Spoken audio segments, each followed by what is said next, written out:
করতে অনেক ভালো হতো। ওয়ালাউ আন্নাহুম সাবারু হাত্তা তাখরুজা ইলাইহিম লাকানা খায়রাল লাহুম।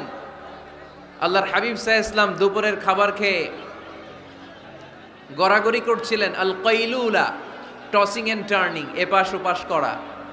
শীতকালে দুপুরের খাবার খেয়ে বিছানায় শুইলে আরাম আছে না নাই? এটাকে কাইলুলা বলে। আল্লাহর হাবিব সাল্লাল্লাহু আলাইহি ওয়াসাল্লাম যখন কাইলুলা করছিল, ঠিক তখন লোকগুলো ডাকতে আরম্ভ করলো, ইয়া মুহাম্মদ, ইয়া মুহাম্মদ, উখরুজ ইলাইনা, হে মুহাম্মদ আসো।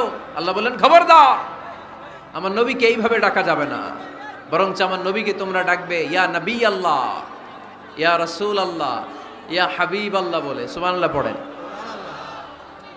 আল্লাহর হাবিব সাল্লাল্লাহু আলাইহি ওয়াসাল্লাম যতক্ষণ না বের হয়ে আসে তোমাদের অপেক্ষা করা উচিত, সবর করা উচিত। আমরা অনেক সময় সবর করি না।